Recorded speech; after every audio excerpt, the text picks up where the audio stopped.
If you use a serger or an overlock machine in addition to your sewing machine, it needs maintenance as well.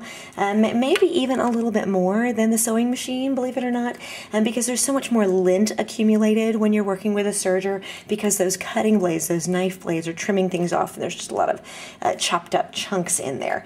So when you get ready to clean a serger, you're going to start with the really obvious stuff, like everything that's in here. This machine has been unthreaded, but there is just a massive quantity of funk and lint in there that we're going to want to get rid of. Because I want to open the whole thing up, I'm going to take out my throat plate here. It's held in by a single screw, and I had to use a full-size screwdriver to do that because the itty-bitty one was too fat. And we're going to pull out that throat plate from underneath our presser foot. I'm going to go ahead and release my presser foot as well and move it out of the way so that I have the chance to clean it and so I can really access my feed dogs. So when you get inside the serger here, do you see how we're looking at just a massive quantity of lint there? See all of that? That's what we don't want to see. And so we're going to get out our lint brush and start cleaning that up. So here I am looking at sort of the major working parts of the serger. This particular model has a cap on the end, woo, that you can pull off, and that sometimes will fill up with lint. Ugh, I just saw a bunch of it come out. So I'm going to start doing sort of the big work with the brush here and really brushing it clean. Now this machine is totally filthy. Yours should not get to this point. I'm just going to let you know that up front. Whereas with a sewing machine, you're probably going to take it in to be serviced once every 2 years, professionally serviced. With a serger, you probably want to go more frequently.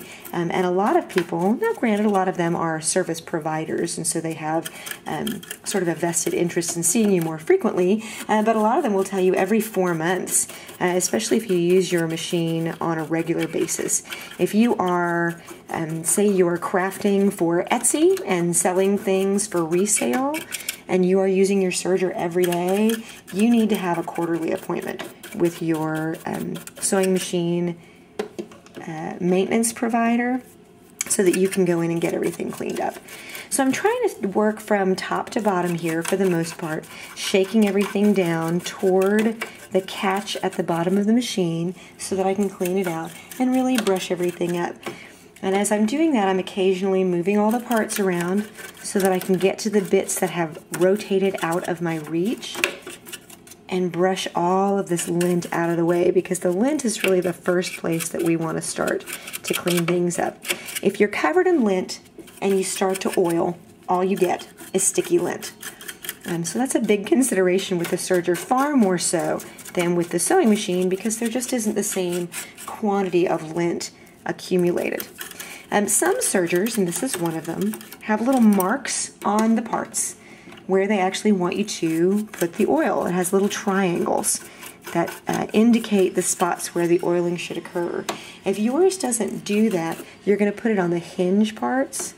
And see right there, I've even got like a little piece of thread that's stuck that shouldn't be there. So I'm going to get in and really get all of these bits of thread. There we go.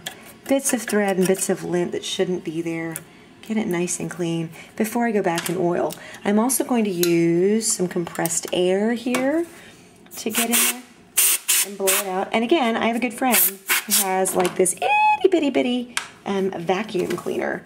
That's it's like a shop vac, but it's super tiny.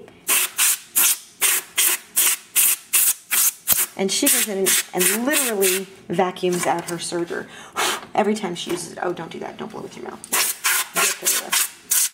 Which is an awesome alternative to using the compressed air or anything else.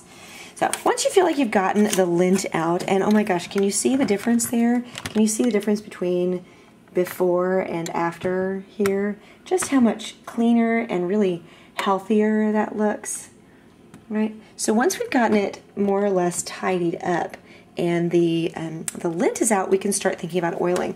But I want you to also, at the same time, change your needles. Sergers are going to have 2 needles. Mine are attached by these itty bitty teeny tiny little screws here, like the world's tiniest Phillips head screws there, and then my 2 needles.